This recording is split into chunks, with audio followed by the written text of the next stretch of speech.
12:30 here. Hi, everybody. Okay, we're going to get started. Let's see. We are at a point getting close to the end of the Rabbi Yehuda Halevi's exposition on Sefer Yetzirah, the Book of Creation. And what he's essentially told us is that the method whereby God created the universe was through a series of emanations of God emanating the letters of the alphabet. Come on in. No, you're fine. You're right on time. Is a series of permutations of the letters, primarily of the letters Yud, He, and Vav, as the method by which God first emanated of himself, and then using other combinations of other letters of the alphabet, Hashem brings rise to all of this multiplicity that we have. Now, I think it's important, and we'll see this explicitly in what Rabbi Yehuda Halevi writes, is that he's providing us with an alternative version of creation. An alternative version of creation to what? What is he offering an alternative to? And the answer is that one of the projects or the objectives of Sefer Kuzari is to tell us that we don't need to resort to secular science, external ideas, in order to be able to find out the truth of our reality. One of the things that it wasn't so much that Rabbi Yehuda Halevi believed that there was anything dangerous about seeking secular knowledge, because he himself had written earlier in the Sefer that so much of secular knowledge today originates in Judaism. If you recall, one of the things that he had written back, I think in the second essay, was that there were people in the ancient world who would come to visit Shlomo HaMelech. They would come to visit King Solomon. They came to him for his wisdom, and they would ask him all manner of questions, not only having to do with Judaism, but having to do with the world in general, because King Solomon was known to be able to understand more than anyone else of his time. He was the wisest of all men. And as a result, he could understand the songs that birds would sing. He understood the chirping of birds. There were so many other things that he was able to understand about the universe. So people would come to him, and then when they asked him these questions, many times these foreigners who came to visit would transcribe things that Shlomo HaMelech had written, and then they would plagiarize his ideas. And for Rabbi Yehuda Halevi, that is how so much knowledge of science and scientific reality spread throughout the world. It really originated in the court, in the palace of King Solomon. So it's not so much that he feels that there's an intrinsic problem of chachmas ha'umos, of the wisdom of the other nations, because for all we know, they may have gotten their wisdom from other places. The difficulty that he has, bless you, the difficulty that he has is the fact that specifically certain areas of cosmology and cosmogony, the difference between the two of them, cosmology is the study of the cosmos, astronomy is under cosmology, and cosmogony is the study of the origin of the universe. And he felt that there's certain philosophical ideas about cosmogony in particular that were problematic. Aristotle believed that there was no such thing as a creation.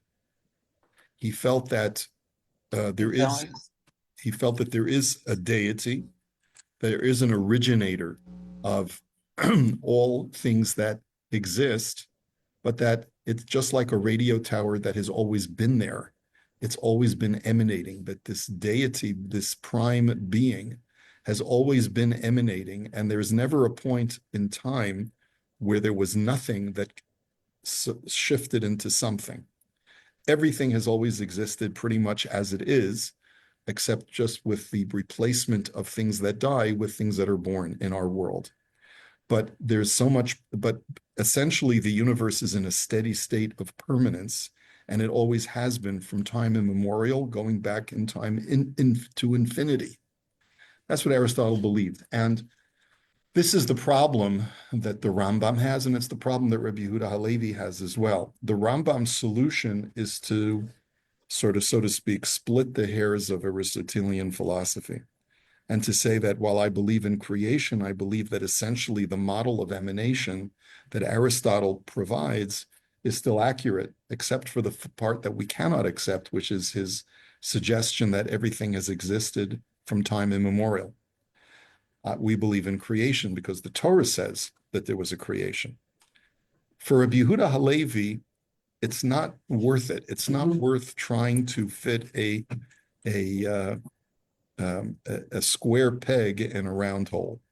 In other words, if Aristotle is so flawed that his idea of cosmogony is an eternal existence, then let's just look at what our classical writings have to say as far as how the world comes into existence and is maintaining that existence, instead of having to take a little bit of Aristotle and rejecting a little bit of Aristotle. Okay, so I believe that's important to understand that, because now, after having explained what Sefer Yetzirah, the book of creation, has to say about how our universe comes into being, the cosmogony of the universe, he now says, listen, there's a lot here that defies understanding. And he says, and we're on the bottom of page 474, he says, the above explanation is not completely satisfactory, either because the desired information is too deep to comprehend, or because our intellects are limited,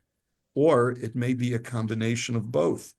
The philosophers, he's referring to a number of different philosophers, but primarily Aristotle and Plato, delved into these types of issues, and these probings made them conclude that it is only possible for one entity to emanate from the one God. So far, we're on the same page. We both believe in a unity, okay? They therefore theorized that an angel emanated from the prime cause. The term prime cause is the philosophical terminology for God. Prime cause, the source of everything. And an angel emanated from that deity, and that's what gives rise to the rest of creation. They then said that this angel possessed two attributes. One, that it was aware of its intrinsic existence, and two, that it was aware of the entity that caused it to be. There were two necessary products of these attributes: the rise of a second angel and the rise of the celestial sphere containing the fixed stars.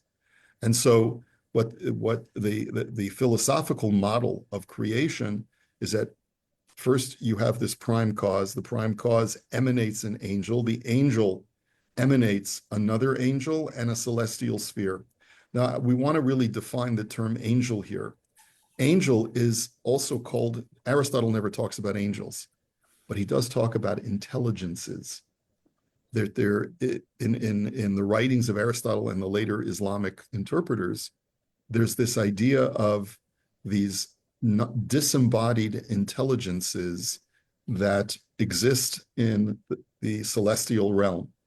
And it is these intelligences that are responsible for the motions of all of the celestial spheres. And when I talk about a celestial sphere, the theory back then was, and this was accepted science up until maybe the 17th or 18th century, that the stars don't move of their own power, but they're embedded in a transparent sphere. If you can imagine like a beach ball, a clear plastic beach ball, and you, with a magic marker, you draw little stars all over the beach ball. And then you rotate the beach ball so that it looks like the stars are in motion. So the stars aren't really moving, it's the beach ball that's moving. That was the belief until the last 300 years as to why stars move. And because astronomers noted that there were different stars moving in different velocities in different directions, they said there must be more than one beach ball. There must be more than one celestial sphere. There are multiple celestial spheres. Some theorize that there were as many as 40 different celestial spheres surrounding the Earth, and they all rotate independently of each other. But what causes their rotation? Each sphere is controlled by an intelligence, which in Jewish writings is called a malach, is called an angel. Okay. And so those Jewish writings that subscribed to the Aristotelian and the Ptolemaic and Neoplatonic model that I'm describing, they called these intelligences malachim, angels, not the angels that you read about in the Navi that have wings and and have a halo or whatever you want to think to yourself as an angel. No, no, no. Completely disembodied, no physical form, no shape, no visible appearance whatsoever. And these are these celestial intelligences that control the motions under the control and under the tutelage of the Ribono Shel Olam, of the Master of the Universe. Okay? And so from this second angel also arose two things. The fact that it apprehended its emanation from the first angel caused it to emanate another angel. And the fact that it apprehended its intrinsic existence caused it to emanate the sphere called Shabbatai, which is the Saturn sphere, the second outermost sphere. And so it continued until the sphere of the moon, and finally to the active intellect, which is the name given by philosophers of the intelligence of the lowest sphere, which is what the human mind is supposed to connect to. And that's why it's called the active intellect. It's the ability for when the human mind is sufficiently developed, it connects with that lowest intelligence. And that's how we get eureka moments, how we're able to comprehend things seemingly from nowhere. All of a sudden, something hits us. That comes from the active intellect. Now, these are very foreign ideas. I understand what I'm telling you. You never learned this when you went to Beis Yaakov or wherever you went to school. But I want you to understand that this is Maimonidean science, not just Aristotelian science, but the Rambam very much subscribed to this. The only part of Aristotle that he couldn't accept was Aristotle's contention of an eternal universe, when the Torah clearly states that there was an act of creation. And I want to share this with you only because you now see why Rabbi Yehuda Halevi deems it so important to talk about Sefer Yetzirah. In a moment, he's going to tell us, I cannot accept this depiction because it is riddled with questions, with premises that do not have a basis. Like, you're making so many assumptions when you talk about this series of emanations that come from the first angel and then come from the second angel and then come from the third angel. And where do these spheres come from? Like, how does all this come into existence? But here's the thing. If you take a look at the Rambam, not in the Guide for the Perplexed, because we may say, okay, that's a philosophical book, but look in Hilchot Yesodei HaTorah, which is codified in his Mishnah Torah, and it'll blow you away. Okay, why is it going to blow you away? Because you will see that the Rambam himself, and I'm just going to read it in English, the translation that I got off Sefaria. This is in the laws of the foundations of the Torah, that the Rambam writes at the very beginning of his Mishneh Torah. His Mishneh Torah is his codification of Jewish law, his systematization of the Talmud and everything that's contained within what a Jew needs to necessarily know. Now let's put it on the screen. There you go. Okay, so now you have it in front of you. Everything which the Holy One, blessed be He, created within His world is divided into three categories. They include A, creations which are a combination of matter and form, the material that we find in our world, the different elements combined with the form, which gives them the shape that they have and the features that they have. They are constantly, that includes everything in our terrestrial realm, such as human beings, animals, plants, anything, rocks, anything that, chairs, tables, all of this is matter and form. They are constantly coming into existence and ceasing to exist. For example, the bodies of man and beasts, plants and metals. That's the first type of creation, first of the three. B, creations which are also a combination of matter and form, but do not change from body to body and from form to form as those in the first category. Rather, their form is permanently fixed in their matter, and they do not change as the others do. And the Rambam's thesis based on Aristotle is that it's because the elements that exist in the celestial realm are inherently different from the elements that exist in the terrestrial realm. So the elements which are in our planet are more coarse and unrefined, and therefore they're given to being to breakdown and deterioration over time. That's why everything in this world dies and passes away, because it can't, it's unstable. Every element in our world is unstable. But there are types of elements in the ether, in the heavens, that are stable and are permanent and never die. And so therefore, what does this refer to? For example, the spheres and the stars which revolve in them, those exist permanently.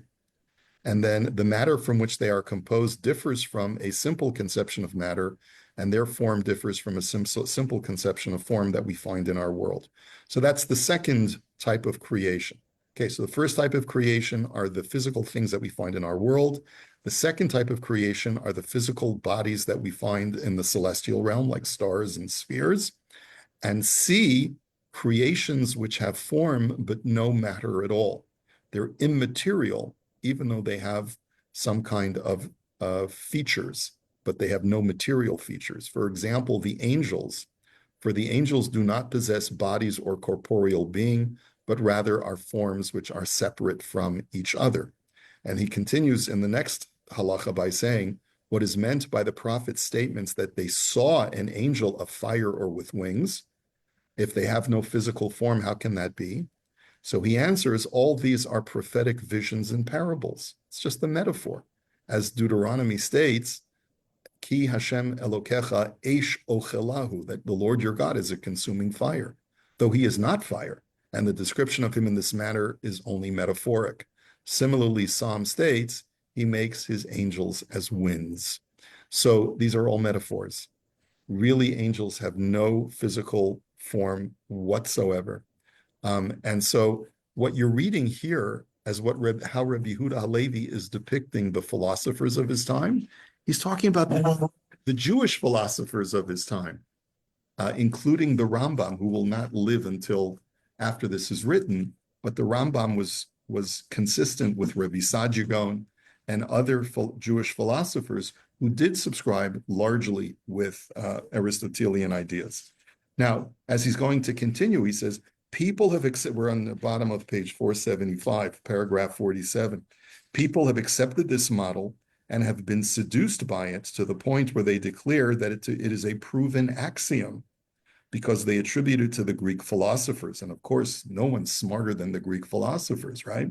There was a tremendous amount of deference that was given to the Greeks. But in reality, this is merely a theory that lacks adequate proofs. And furthermore, there are many refutations that invalidate it. One question we could ask is, why did these emanations of angels and spheres suddenly stop with the innermost sphere, with the angel called the active intellect? Is the prime cause so weak that it cannot emanate any further? Next, we may ask, regarding the angel that was created together with the Shabtai sphere, why didn't this angel's perception of its immediate progenitor cause it to emanate one thing, and its perception of the first angel, its progenitor's progenitor, caused it to emanate something else? In other words, he goes through a series of questions where he basically says, these are premises which, in your model of your conception of all of creation coming into existence, that don't really have any basis in proven science. And why should it be this way and not that way? So you can read the remainder of that paragraph, but the bottom line is on the bottom of page 476, the only reason I have mentioned these fundamentals to you is so that you do not become confused by philosophy and mistakenly think that if you follow it, you will find intellectual harmony because of its axiomatic truths. The reality is that the intellect cannot tolerate these philosophical fundamentals, nor do they conform to logic. Furthermore, no two of the earlier philosophers agree. Only disciples of the same teacher will agree to settle on the teachings of one teacher. But the teachers themselves, such as Empedocles, Pythagoras, Aristotle, Plato, and so many more, do not agree with each other. So if there's no consensus, even among the philosophers, what makes you think that one is correct and that you have to reject any kind of Jewish depiction of cosmogony and how the universe comes into existence. So it is on that basis, now we really understand why Rebbe Yehuda Halevi has devoted so much space to trying to expound on Sefer Yetzirah.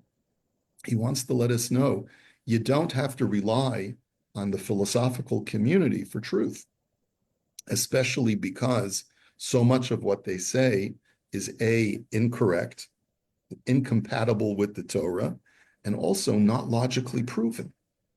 So don't put all your eggs in one basket. Now, the reason why I think this is a relevant discussion for today is because so much of the talking heads that we see on the media today, who are very, very intelligent people, very sophisticated, people like Sam Harris, Yuval Harari, Richard Dawkins, all these very, very sophisticated thinkers who are scientists, some of them philosophers, and who also are atheists. They don't believe in God. And so you say to yourself, wow, this is pretty intimidating. They make all people who subscribe to religion seem like they're primitive thinkers, Luddites, and really unsophisticated people. And the question then becomes, well, am I sophisticated in my thinking? Have I thought this through carefully? Perhaps if maybe I was smarter or more intelligent, I also would come to the same conclusions that they would come to, that there is no God and this is all imaginary. It's all a figment of the human mind, and the human beings create God because they are looking for some kind of comfort in creating structures when those structures don't exist, and so forth, right? So this is what is plaguing the modern world as much as it plagued Rebbe Yehuda Halevi's society. And it's therefore important to see how history does repeat itself. Thankfully, there is also a revolution in the world, in the intellectual world as well, where you have very, very smart people who find relevance and significance in religion. One of them that is a really fine Canadian, whose name is Jordan Peterson, who just came out with a book on Parshanut, if you'll forgive the term, on his interpretation of the Bible, and it's a very, very intellectual, sophisticated person with academic credentials and so forth. And he still believes that there are things that are contained within the Bible that are of value for modern man, to teach us lessons about ourselves and to realize that there's a certain profundity of reality that is contained within these sacred texts. And so the teachings of the Torah are not for the unintelligent. They're not for the uninitiated. And while Peterson does not really, I don't think he directly addresses the issue of God, he is prepared certainly to say that the generations of people that came before us, who very much believe in God and subscribe to these holy texts, are not stupid people. They are intelligent people, and they see a sense of purpose to our existence because there is a creator that brought everything into existence and gave the universe purpose. One of the greatest liabilities of that community of scientists and philosophers of the modern world who are atheists is that in the course of explaining to the world that there is no God and that therefore there is no great purpose, they've taken away something that is so vital to the human condition, which is having that sense of purpose. It's, the pursuit of happiness doesn't get you very far in life. If your whole objective in life is to live a happy life, but that there is no higher purpose in my existence, how happy could you possibly be, right? The greatest happiness in life comes when you feel I'm doing something that is far more important than just self-gratification. And if there is no higher purpose, then it can be a very unhappy life and a very unfulfilling life. Yeah. God, still a lot of them believe in helping their fellow man and making the world a better place. They consider that their higher purpose. This is true. There are people who do feel that they can make a sense of purpose out of their life, but you sort of have to ask them the unspoken question, which is, what's the point? But to have you one to others, so they would like people to help them, so they help other people. So ultimately, it's self-serving. There really is no greater purpose. There's no such thing as absolute virtue that exists other than making sure that I have a good, safe life that's not filled with aggravation or pain. And again, if a person is a deep thinker, he doesn't find that to be ultimately satisfying. Somebody has a question. A recommended reading, Karen says, Rabbi Sachs, The Great Partnership. Science tells us how, religion tells us why. Yes, very good. Excellent recommendation. Somebody else. Okay. Someone, yes, Linda, please go ahead. Hi. I don't know. This topic really is a long topic, I guess, but I don't really think it has so much to do with intelligence. Like, I think you're saying, because intelligent people believe in God, that sort of just substantiates that it's valid. But no, I think you're twisting it a little bit. I didn't say that because intelligent people believe in it, that substantiates it. I said that we should not be daunted by very intelligent people who don't believe in God. As we've been studying in the Kuzari all this time, our basis for belief is through a very, very rich tradition that is a part of an unbroken chain that goes back centuries, millennia. That's our basis for belief. It doesn't have anything to do with the fact that smart people subscribe to it. Okay. Okay. But yeah, well, yeah, but I just sort of feel like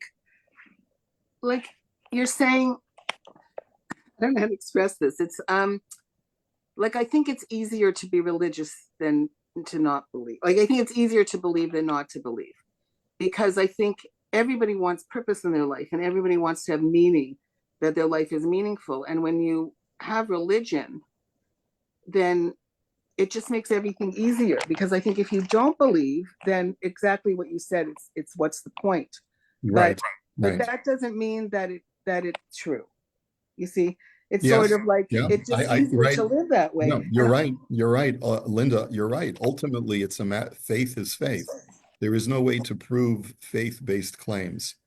And we've been saying that for such a long time. Anyone who believes, as a matter of fact, one of the things, I published an article not too long ago in the Chachmei Lev journal, which was called The Benefit of Doubt. There is this idea that fanaticism is believing without any kind of doubt whatsoever. And that may not be the most healthy position to take. A person should always have a healthy dosage of questioning and saying, is this real, or is this just to satisfy my yearning for purpose, which is, I think, really what you're suggesting, Linda.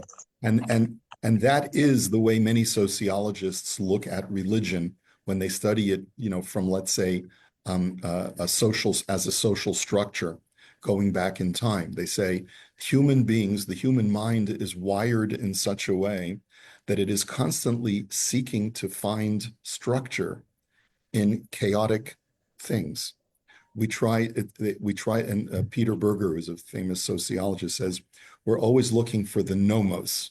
The nomos is a term that he uses for structure, for patterns, even if those patterns are not real, they're imagined. So we're very familiar with that idea, that many times it's easier to cope with life when you feel that there is a sense of higher purpose. And yet, I'm just going to mute everybody because somebody's not muted. Okay. Yeah. You can always unmute yourself afterwards.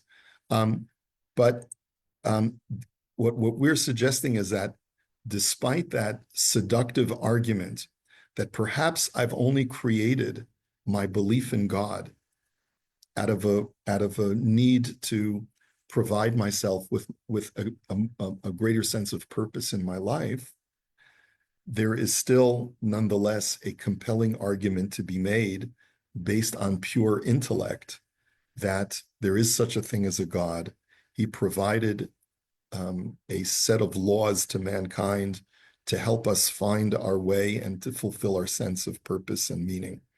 Okay, so you either believe it, you don't believe it, but the fact of the matter is, the text that we're studying now is a text that very much believes in this idea that our study of these ideas of cosmogony, of the source of the origins of the universe, and our understanding about how God interacts with our world helps us and strengthens our faith and enables us to have more meaningful lives, right? Because it's predicated on a belief in God.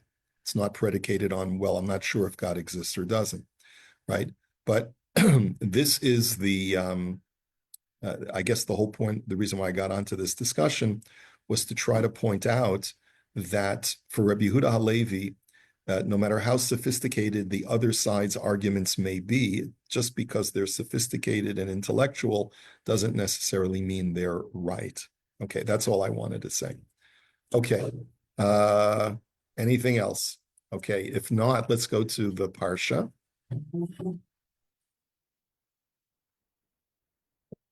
Okay, our title for today's Devar Torah is the Catharsis of a Good Cry.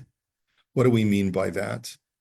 Okay, so there's a lot contained in Parshas Vayishlach, but one of the things that I wanted to focus upon is that Yaakov, as described in last week's Parsha and in this week's Parsha, really has a bit of a difficult life. I mean, when you think about it, he has to run away from his parents' home at a young age because he's worried that his brother will kill him.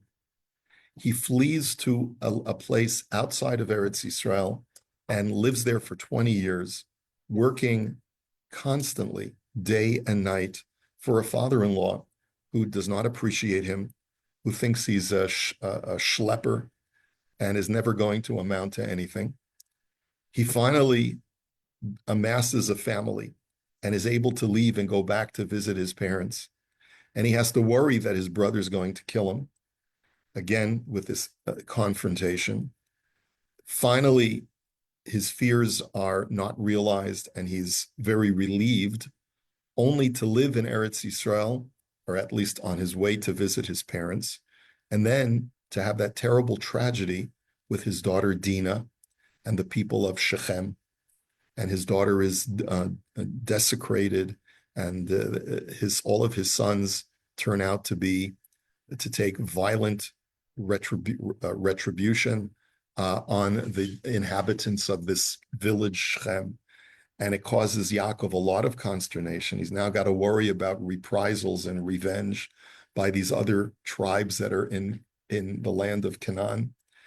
And that brings us to the place we are in the story of Yaakov's life. So after the story of Dinah, the Torah says, Vayomer Elokim el Yaakov, Hashem says to Yaakov, Kum alei Beit El v'shev sham. Go to Beit El, the place where you were when you left Eretz Yisrael. Go back there. Va'asei sham mizbech. So settle there temporarily. Make an altar, lakel hanir'a elecha, to the God that appeared to you, b'varchacha mipnei Esav achicha, when you were originally fleeing Eretz Yisrael from your brother Esav. So the Torah then continues by telling us that Yaakov gives instructions to his family and everyone that was traveling with him. Okay, folks, time to get serious. We're about to have an encounter with God.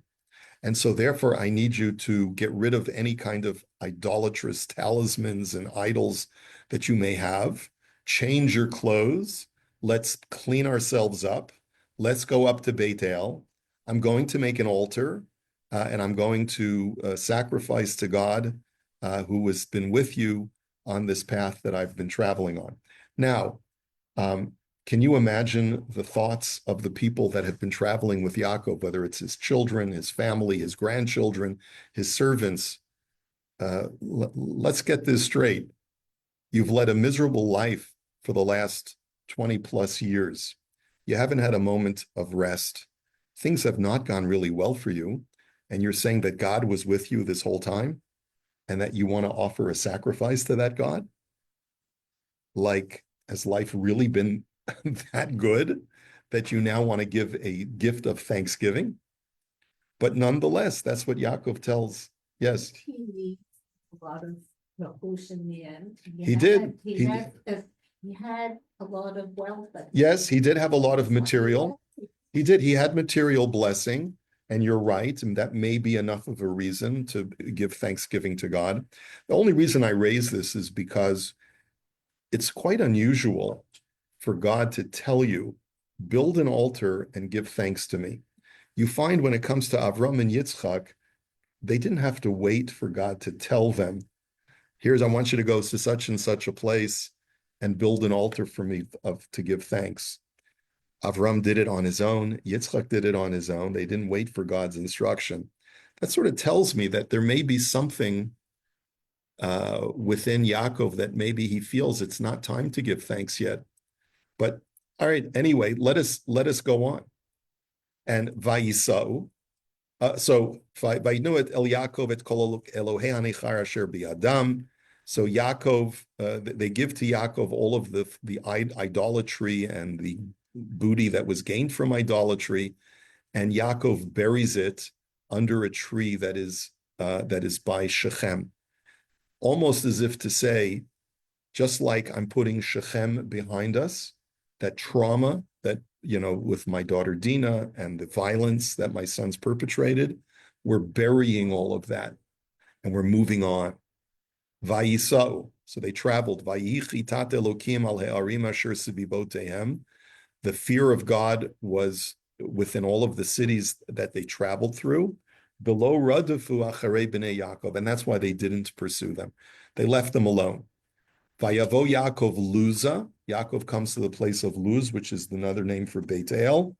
And Vayiven Sham Mizbeach, he builds an altar. Vayikra makom Kel Beit El. He calls the place the God of Beit El. Hisham niglu elav ha'elokim b'varachom mipnei achiv, because that's where God revealed himself in the ladder at the beginning of last week's parsha. That was Beit El. Okay, so he calls that place again El Beit El. Okay, Vatamot. Now here's the part that we have in bold. One of these things is not like the other. So far, we've all been reading about the life of Yaakov, putting Shechem behind him, moving forward, going to Beit El, give an offering of thanksgiving, have an encounter with God, get rid of all of the idolatry. Fine. All of a sudden, the subject completely changes. Vatomo Devorah Meineket Rivka. Devorah is a woman who was Rivka's wet nurse, and she died. Now, this is the first time we are ever introduced to a woman named Devorah, who was Rivka's wet nurse. We know that Rivka had a wet nurse when she first got married, because the Torah says that when Rivka, remember this, Rivka's Yaakov's mother, okay? Rivka's Yaakov's mother, when she left her home, her father was Bituel, and they sent her off, and they sent her with a wet nurse, Vet Menikta. There we don't know the name of this woman, okay? They send Rivka off with her wet nurse, and she goes to Eretz Yisrael and meets her bashert, the shidduch that has been read. She meets Yitzchak, that's Yaakov's father, okay? That's in Parshas Chayei Sarah. All of a sudden, the Torah identifies a woman by the name of Devorah, and she's a wet nurse for Rivka. Now, she must be quite an elderly person, because Yaakov is a full-grown adult. He was 60. How old was Yaakov? We don't know exactly how old Yaakov is, but he's definitely, if he's already got 11 kids, He's definitely way up there in age. In his 80s. He's in his 80s. That makes sense. So this Rivka, this woman Devorah, if she was Rivka's wet nurse, she must have been quite old. She dies. We don't know what she's doing with Yaakov. Like, why in the world would she be with Yaakov and traveling with Yaakov? Vatikaver mitachat levet el tachat ha'alon. And she is buried in Beit El underneath an oak tree. Vayikra shemo alon bachut. And Yaakov calls it the oak tree of tears. The oak tree of tears. And then, once again, now we have another encounter between Yaakov and God. Yaakov continues traveling. God appears to him once again. And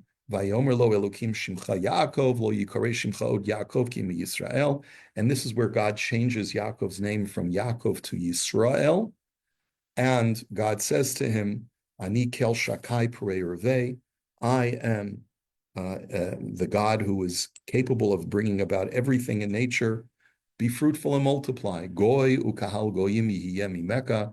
Great nations and congregations will emanate from you. Umilachim mechalatzecha yetzeu. And kings will issue from your loins.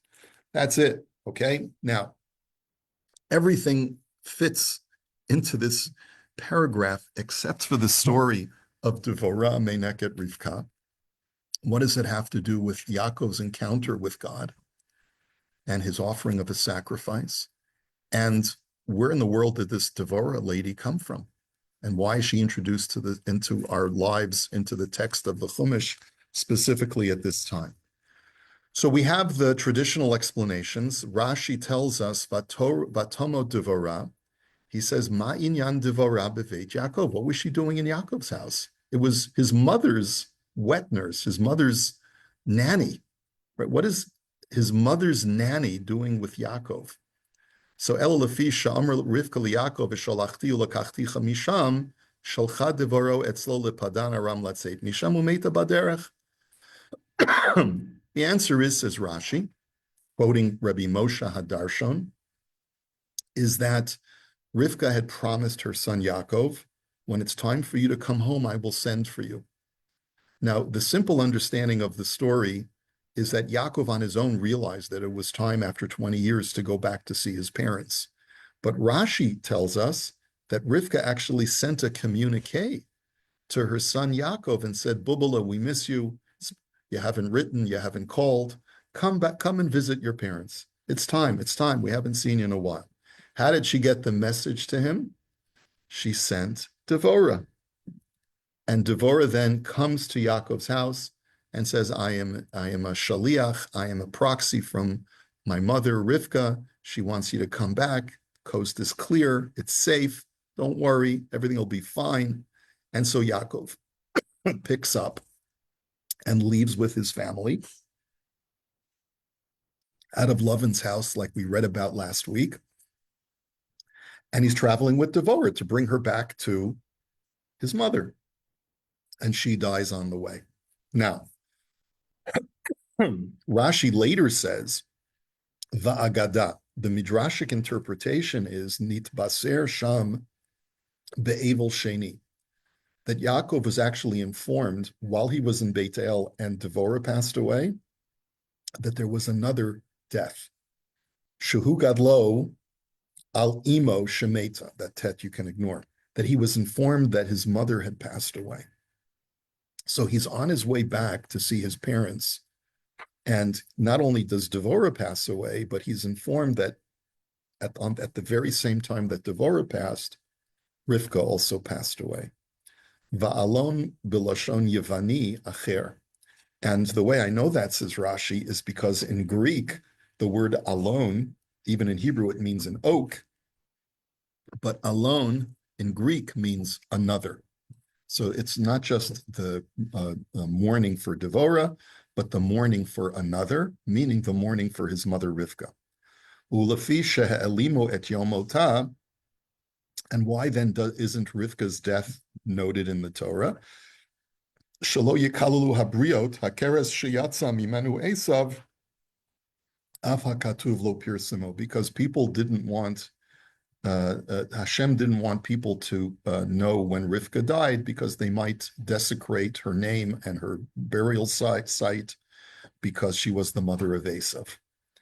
Now, it's a very strange statement that they would curse Rivka, so therefore it's kept on the hush hush, that you shouldn't curse Rivka because after all, she was Esav's mother. Some concept that they're not responsible. Yes, but you know something? You know what I was thinking just last night? You know, they found this guy who shot the guy who, the healthcare CEO, and he's a 23-year-old punk, right? Probably comes from a very fine family and wealthy, right? And so I was thinking to myself, oi, his parents are going to have to move, you know, his parents' name is Mud at this point, right? Yeah, so like they're probably going to want to get as far away from the limelight as possible. So, what? They'll move out of town. They'll move out of town, but they're going to not before the media, just bombards them. It's probably going to be so humiliating, right? Mm-hmm. So maybe that's the attitude over here, like in Esav, right? Now, the Ramban doesn't exactly agree with Rashi. And he says that lo yadati, first of all, he asks our question that we started with, Lama nichnas pasuk hazeh bein vayikra lamakom el beit el.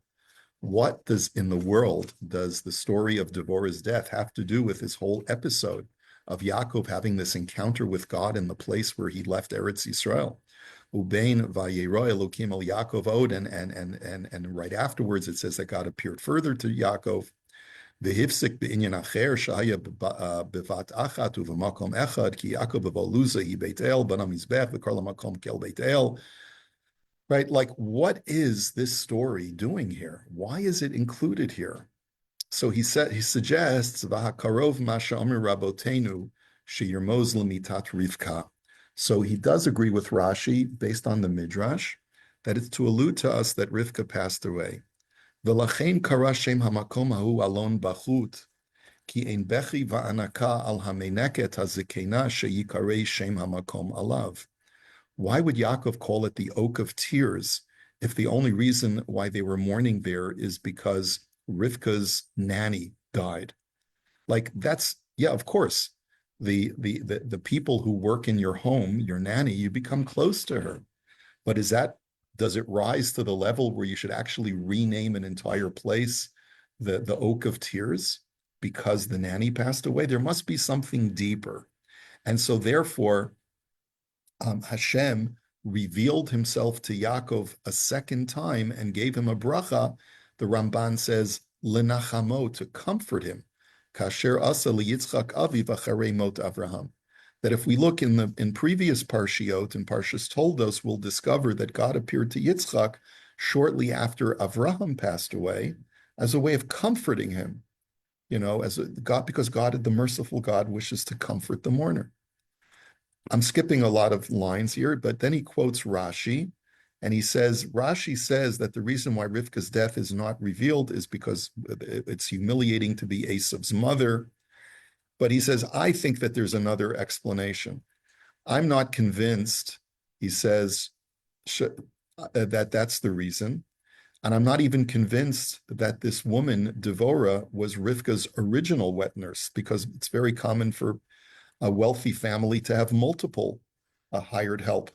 And maybe it was someone that was even younger than Rivka who passed away.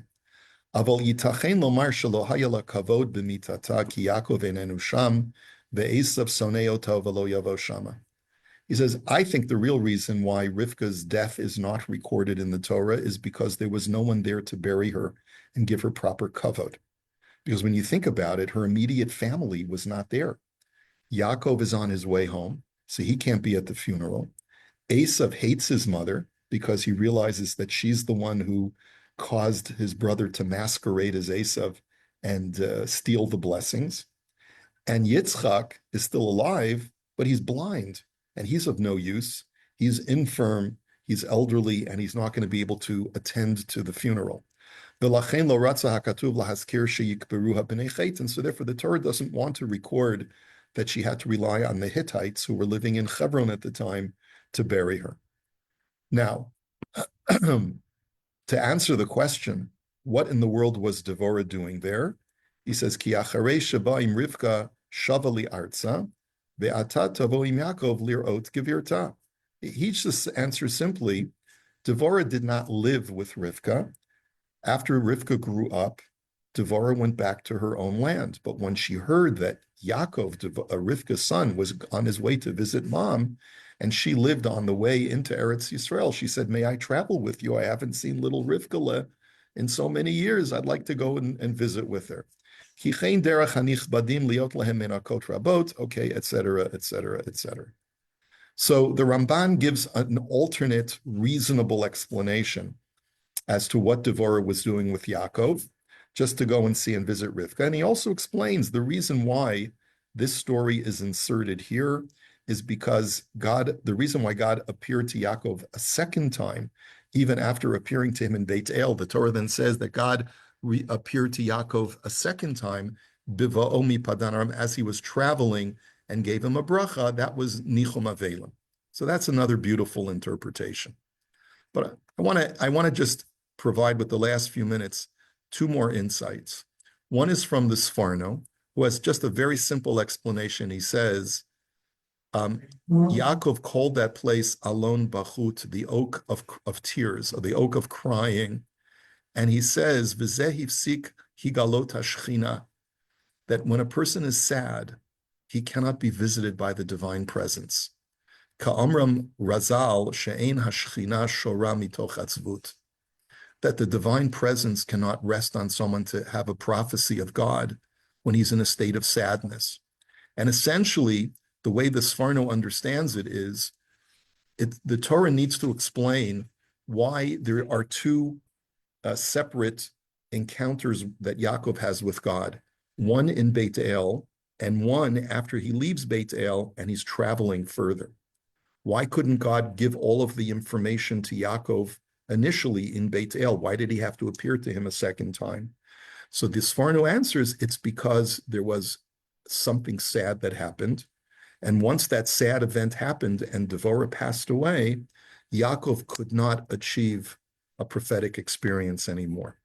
And so therefore, they had to bury Devorah and travel, put a little distance between themselves and Devorah's grave before God could appear to him again and say, your name will no longer be Yaakov, your name shall be Yisrael. Here's what it seems to me. First of all, I just want to point out that Yaakov raised an entire family over 20 years in the house of Lavan.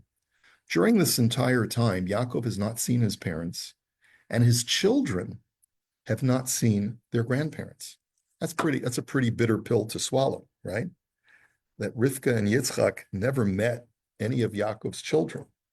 Rivka dies never having met any of her grandchildren, or at least not from Yitzchak. Maybe she met Esav's kids, but she never met any of Yaakov's children. Devorah was probably there, if we subscribe to Rashi's interpretation, that she was sent by Rivka herself as a way of staying connected to Yaakov's family and making sure that Yaakov had a nanny to help the family raise these kids. When she passes away, she acts as a surrogate for Bubby because the kids have never met Bubby. So it's not that surprising that they should call it the tree of tears, because they recognize that Devorah, who they know they have an emotional connection to, is a surrogate for the woman that they've been distanced from or never met their entire lives.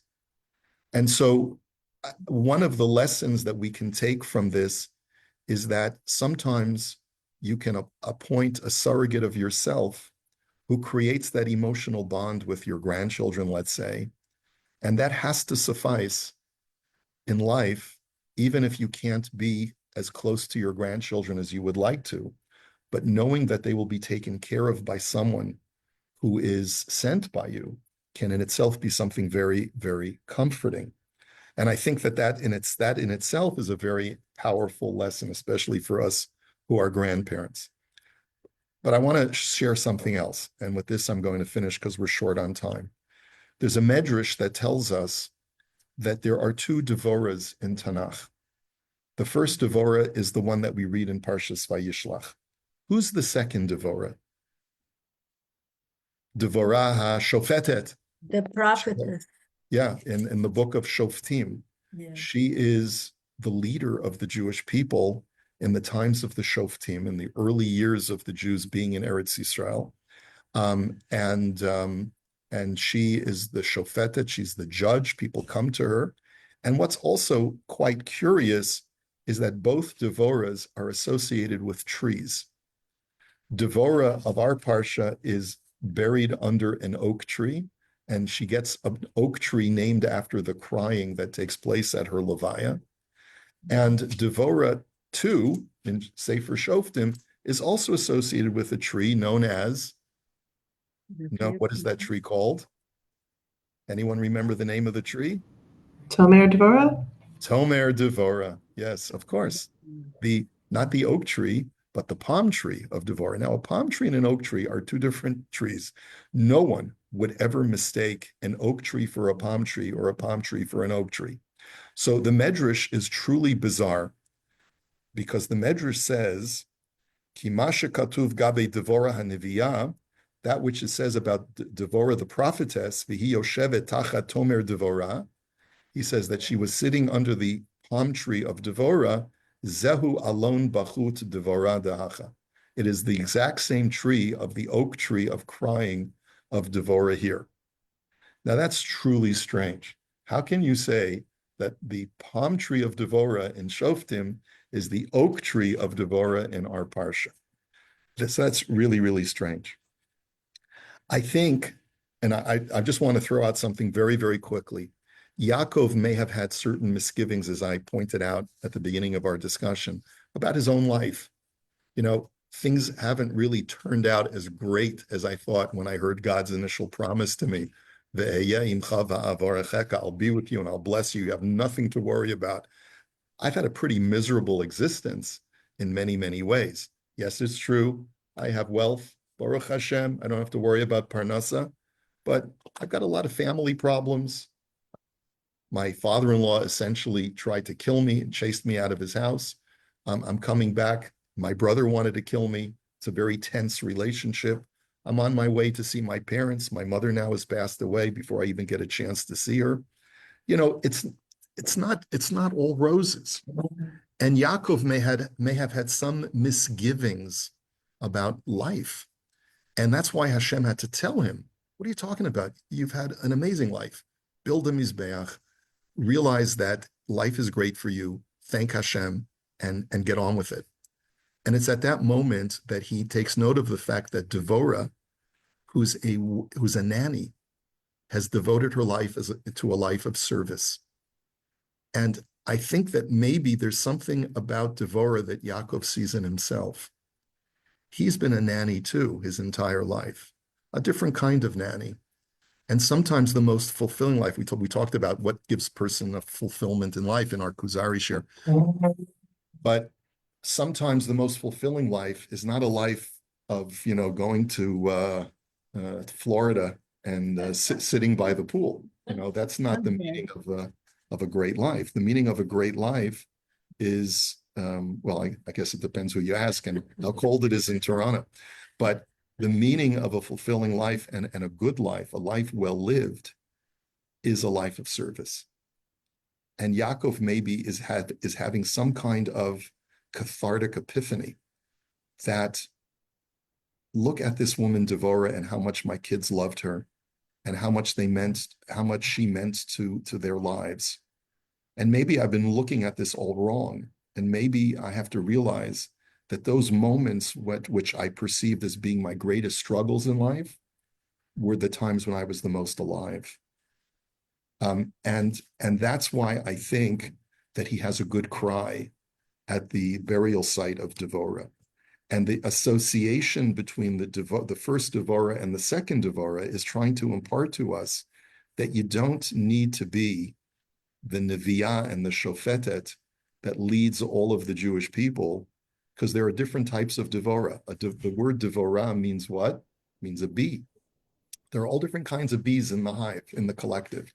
You have the worker bee, you have the queen bee. The Devora of Sefer Shoftim was the queen bee, that's clear.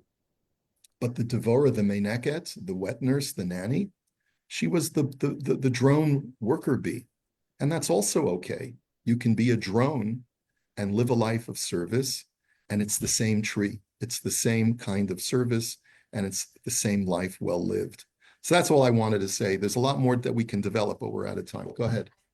Thank you. Hakarat Tov, exactly. Yeah. Even though it was different, and he realized that he had something to be thankful about, even though it was difficult. Even though it was difficult. There you go. Okay. Have a great week, everybody. We'll meet in 2 weeks. I'm going to be traveling next week, so we'll continue, God willing, in 2 weeks from today. And have a great week. All the best. Thank you. Thank Bye. you.